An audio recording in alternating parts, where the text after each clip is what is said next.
All right, so today we are going deep on this book, The Monk Who Sold His Ferrari. Oh, yeah. Now, I know what you might be thinking, like another self-help book. Yeah. But trust me, this one's different. Right. This is not about, like to-do lists No. or, like quick fixes and stuff. Yeah. This is really, like, it's a story, a fable about this guy named Julian Mantle, Okay. who basically, like, he had it all right.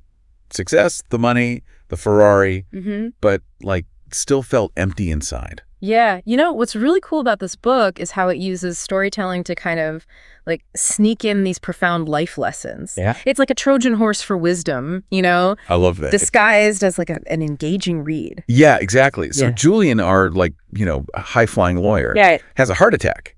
Oh, wow. Like, talk about a wake-up call. Yeah. Right? And this forces him to confront the, like, emptiness of his materialistic life. Right.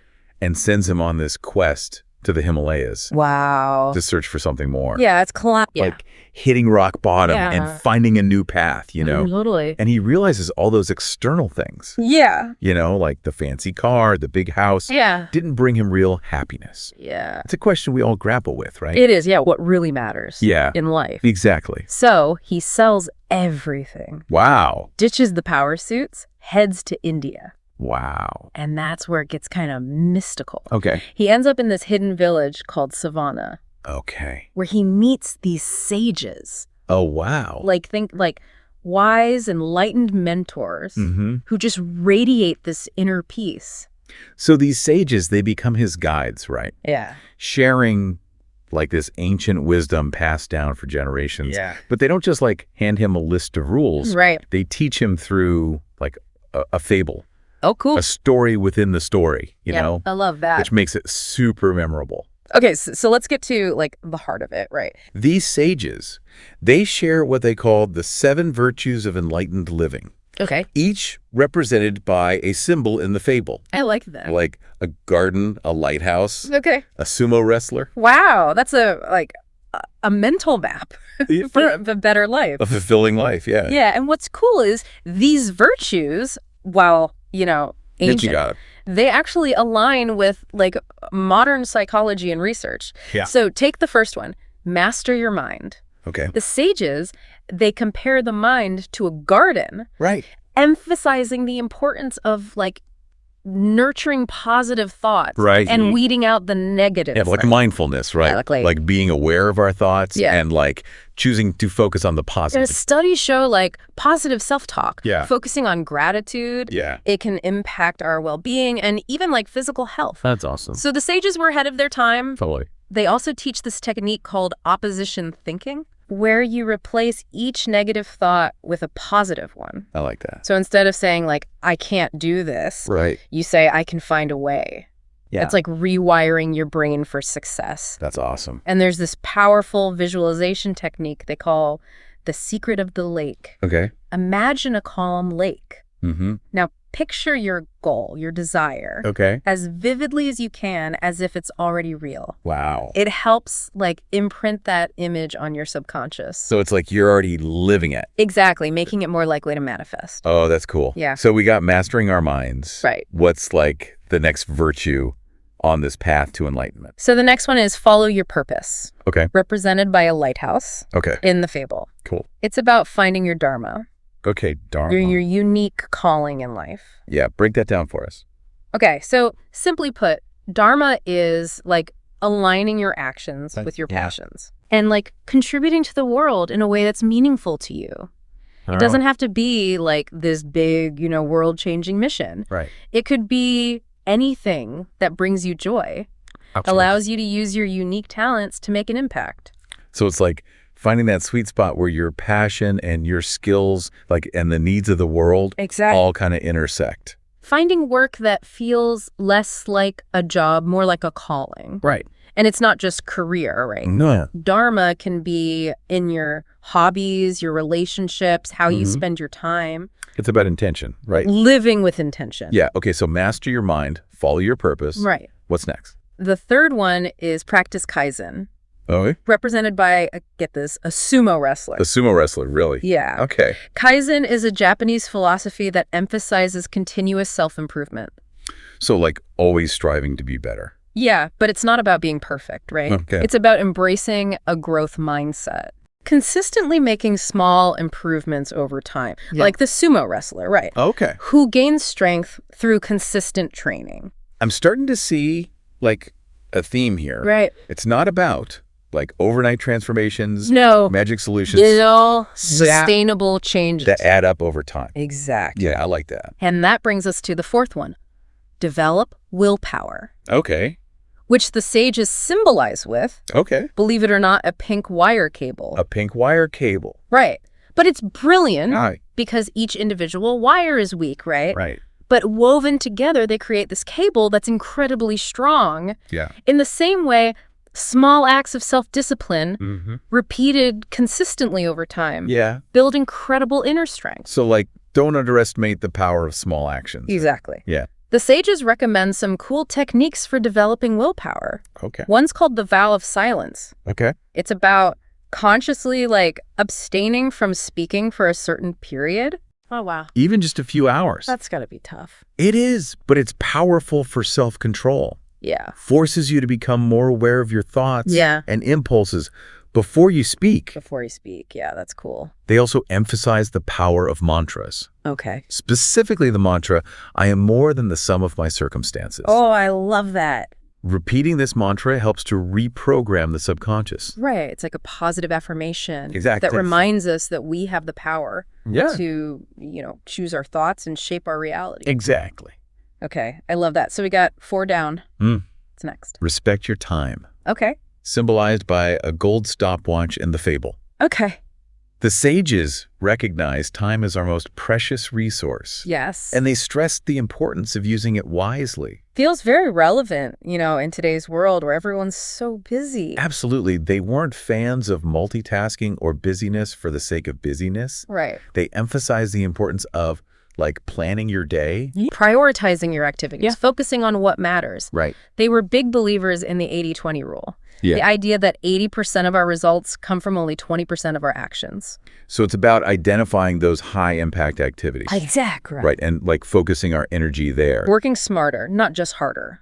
Yeah, I like that. Okay, so respect your time is about, being more intentional with how we spend our days. Yeah. And making sure our actions align with our, values and goals. Exactly. Okay, what's the 6th virtue on this list? Live selflessly. Okay. Represented by a compassionate giant in the fable Okay. who learns to share his garden with children. Oh, that's nice. It's a reminder that true happiness comes from giving back, Right. making a difference. Yeah. It's so easy to get caught up It is. in our own lives and forget about other people. Totally. But research shows, helping others actually makes us happier It does. and healthier. Releases endorphins, reduces stress, fosters a sense of purpose. It's amazing. The sages believed helping others isn't just a nice thing to do. Yeah. It's essential Yeah. for our own well-being. Right. It doesn't have to be grand gestures. Yeah. It can be simple, like a kind word, Right. lending a hand, Yeah. or simply listening Totally. with Yeah. empathy. Yeah. Small acts of kindness can have a ripple effect, right? Absolutely. Inspiring others to do the same. It's about shifting our focus from me to we, Right. recognizing our interconnectedness. Yeah. That's beautiful. Okay. So we've covered 6 virtues. What's the final one on this path to a more fulfilling life? The final one is embrace the present, Okay. symbolized by a path of sparkling diamonds, Okay. representing the joy found in living in the now. Right. The sages believe that true happiness lies not in dwelling on the past or worrying about the future, Yeah. but in fully experiencing each moment Yeah. as it unfolds. It's so easy to get caught up in the hustle and bustle of life Yeah. and forget to slow down and appreciate the present. Absolutely. But when we do, Yeah, right, yeah. we open ourselves up to a world of joy and wonder And gratitude. and gratitude. Yeah, this resonates so much. Yeah. It's a reminder to put down the phone, disconnect from the digital world, and truly engage with the world around us. Be present in our own lives, Yeah, creating memories that will last a lifetime. that's beautiful. So we've explored these 7 virtues of enlightened living. Right. But this is just the beginning of our, deep dive. Yeah. In the next part, we're going to go deeper into the practical techniques. Okay. The rituals the sages recommend for, incorporating these virtues into our daily lives. Looking forward to it. So stay tuned. All right.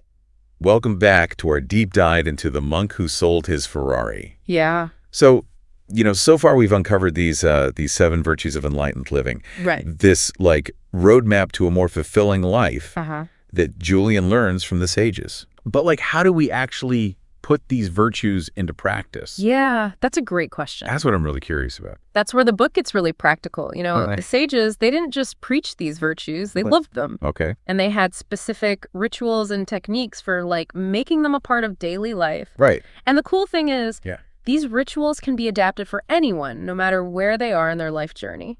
Okay, so let's dive into these rituals. Where do we even begin? Well, a great place to start is with the ritual of solitude. Okay.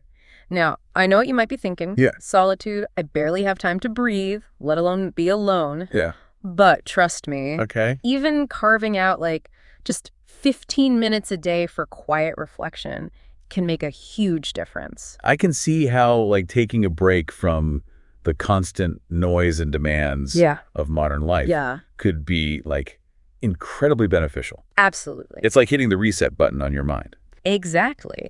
The sages believed that solitude is essential for self-awareness. Okay. And connecting with our inner wisdom, find a quiet spot, maybe dim the lights, light a candle, and just allow yourself to be still. Yeah. You can meditate, journal, or simply focus on your breath. Right. The key is to disconnect from the external world and tune into your inner world. I love that. It's like creating a sanctuary for your soul. Yeah, absolutely. Okay, what's the next ritual? Next up is the ritual of physicality.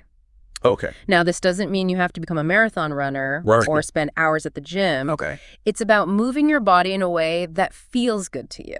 So going for a walk in nature, dancing to your favorite music. Yeah, exactly. Or taking a yoga class. Absolutely. The sages believe that a healthy body is essential for a healthy mind and spirit. And it's not just about exercise. They also emphasize the importance of proper breathing. Right, deep breathing. Deep, conscious breathing can help to calm the nervous system, reduce stress, and increase energy levels. Yeah, I've definitely noticed, when I'm stressed, I tend to take, shallow breaths. Yes. So, becoming more aware of our breath can be a powerful tool. It is. For managing stress. Right. And improving our overall, well-being. Absolutely. Now let's move on to the ritual of live nourishment. Okay. The sages followed a vegetarian diet, believing that it was the most natural and healthy way to nourish the body. So does that mean we all have to become vegetarians to, follow these teachings? Not necessarily. No, the key takeaway here is to be mindful Yeah. of what we put into our bodies. Right. Choose foods that are fresh, whole, unprocessed. Right. Focus on fruits, vegetables, whole grains, Yeah. and lean protein. It's about, listening to our bodies and making choices that support our health. Exactly. Right. Food is fuel. Food is fuel. And we want to make sure we're fueling ourselves with the best possible ingredients. Absolutely. Okay, I like that. Now, the next ritual is one that's near and dear to my heart. Oh, okay. The ritual of abundant knowledge. Okay. The sages were avid readers and lifelong learners. I like that. They believed that knowledge is power and that we should always be striving to expand our minds and broaden our perspectives. Never stop learning, never stop growing. Right? Yes. Read books, listen to podcasts, Yeah. take courses, whatever sparks your curiosity and helps you learn and grow. Right.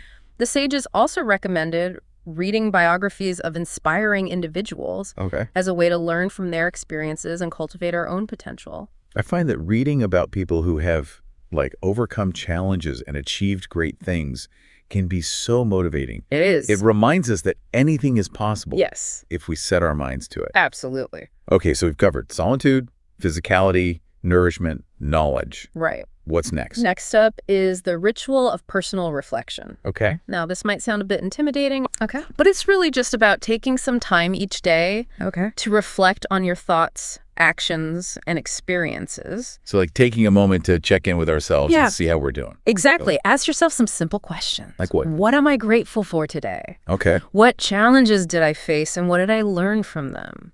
How can I be a better version of myself tomorrow? Right. The sages believe that self-awareness is the key to personal growth. Yeah, I can see how taking the time to reflect on our experiences can help us make more conscious choices. It does. And live with like greater intention. Exactly. Okay, what's the next ritual on our list? The next ritual is one that's often touted as a key to success. Okay. The ritual of early awakening. Okay. Now, I know not everyone is a morning person. Right.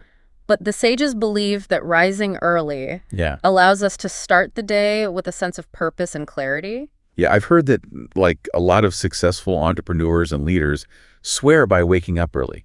They do. You know, it gives them a chance to like get a head start on the day and tackle their most important tasks before this distraction set in. Yeah. That's right. Exactly. And even if you're not a morning person, try setting your alarm just 15 minutes earlier than usual. Okay. And see how it feels. Yeah. Use that extra time to meditate, journal, exercise, or simply enjoy a quiet cup of coffee before the day begins. Yeah, I love that. It's about like reclaiming those early hours. Yeah. And using them to set like a positive tone for the day ahead. Yeah. Okay, what's the next ritual? Next up is the ritual of music. Okay. The sages understood the power of music to influence our emotions and our state of mind. Yeah. They encouraged their students to listen to uplifting and inspiring music as a way to elevate their mood, reduce stress, and boost their creativity. Music is so powerful. It is. Right? It can transport us to another time and place, evoke like powerful emotions, and even inspire us to like take action. Exactly. So create a playlist of songs that make you feel good, that inspire you, that uplift your spirit. Listen to it while you're working, exercising, or simply relaxing. Okay. Let the music be a source of joy and inspiration in your life. I love that. Okay, so we've got solitude, physicality, nourishment, knowledge, reflection, early awakening, music. What's next? The next ritual is the ritual of spoken word. Okay. The sages believed that our words have immense power. They do? They can uplift or tear down, inspire or discourage. Right. They encouraged their students to speak kindly to themselves and to others. To use affirmations to cultivate positive beliefs. Okay. And to avoid gossip and negative self-talk. It's amazing how much our words can shape our reality. Thank you. Right. If we constantly criticize ourselves or focus on the negative, that's what we'll experience. Right. But if we speak to ourselves with kindness and compassion, right, focus on the positive, that's what we'll attract into our lives. Exactly. Words are like seeds. Okay. We want to plant seeds of kindness, positivity, and encouragement. Yeah. Both in our own minds and in the minds of others. Right. So be mindful of our words. Yeah. Use them to create a more like positive and loving world. Absolutely. Okay. What's the next ritual on our list? The next ritual is the ritual of congruent character. Okay. The sages believed that living in alignment with our values is essential for happiness and fulfillment. Right. They encouraged their students to identify their core values and to make choices that reflect those values. This is so important. You know, it's about walking our talk. Right? Being authentic. Living with integrity. Absolutely. When our actions are aligned with our values, we experience like a sense of inner peace. We do. And wholeness, right? Exactly. It's about being true to ourselves. Even when it's difficult, it's about making choices that reflect who we are at our core. Okay, so live authentically and make choices that align with our values. Yes. What's the final ritual? The final ritual is the ritual of simple living. Okay. Now, this doesn't mean we all have to live in tiny houses and give away all our possessions. It's about simplifying our lives, letting go of what we don't need, focusing on what truly matters. So, like decluttering our homes, our schedules, and our minds. Exactly. Choosing quality over quantity, experiences over possessions, connection over isolation. Absolutely. It's about creating a life that is meaningful and fulfilling and aligned with our values. Wow, these rituals are incredible. I love how practical and actionable they are. Yeah. It's not about making drastic changes overnight, but about incorporating these like small intentional practices into our daily lives. Exactly. The sages believed that by consistently practicing these rituals, we can cultivate the 7 virtues and create a life of purpose, meaning, and fulfillment. Awesome. All right, so welcome back to the final part of our deep dive into the monk who sold his Ferrari. Yeah. And, you know, we've explored these 7 virtues and uncovered these, like, 10 powerful rituals for, you know, living a more fulfilling life. And now it's time to bring it all home. Yeah. To bridge the gap between, like, theory and practice, because let's be honest, it's one thing to hear about these concepts, right? But it's another thing entirely to actually embody them. Totally. Yeah, I'm feeling a little overwhelmed thinking about all these virtues and rituals. Where do we even begin to apply all this wisdom to our own lives? That's a great question. And it's important to remember that transformation is a journey, not a destination. Okay. You don't have to do everything at once. Right. Start with one small step. Okay. One tiny change that resonates with you. So it's about picking one virtue or one ritual. Yeah. And making a conscious effort to incorporate it into our lives. Exactly. Let's say you're feeling stressed and overwhelmed. Okay. Maybe you start with the ritual of solitude. Okay. Commit to just 15 minutes a day of quiet time. Right. Even if it's just sitting in your car before you head into work. Yeah. Or maybe you're feeling stuck in a rut. Right. And want to bring more purpose into your life. Yeah. You could explore that concept of Dharma. Exactly. Start by asking yourself, what brings me joy? What are my unique talents? Yeah. And how can I use them to make a difference? Exactly. And remember, Dharma doesn't have to be this grand, life-changing mission. Right. It could be something as simple as volunteering at a local animal shelter. Right. Or mentoring a young person. Yeah. Or maybe you're struggling with negative self-talk and you want to cultivate a more positive mindset. Yeah. You could try the technique of opposition thinking. Exactly. Each time a negative thought pops up, consciously replace it with a positive affirmation. And you can even use the mantra, I am more than the sum of my circumstances. Right. To remind yourself of your inner strength and resilience. I love it. Okay, so it's about taking these teachings and finding what works for us, what resonates with our current needs and challenges. Exactly. But are there any potential pitfalls we should be aware of? That's a great question. Yeah. And it's important to be aware of the potential downsides of self-help philosophies. Yeah. One criticism of the monk who sold his Ferrari is that it might oversimplify complex issues. Right. Life is messy. Yeah. There's no one-size-fits-all solution to happiness or fulfillment. So it's not about blindly following these teachings, right? But about using them as a framework for self-discovery and growth. Exactly. It's about taking what resonates with you and adapting it to your own unique circumstances. Totally. Another potential pitfall I've noticed with self-help is the tendency to become overly focused on self-improvement to the point where it becomes another source of stress. Absolutely. Self-improvement should enhance our lives. Yeah. Not consume them. Right. It's important to be kind to ourselves, to celebrate our progress. Yeah. Acknowledge that we're all works in progress. So it's about finding that balance. It is. Between striving for growth and accepting ourselves as we are. Exactly. It's about embracing the journey. Yeah. Not just focusing on the destination. Yeah, I like that. And finally, some people might find the book's message to be a bit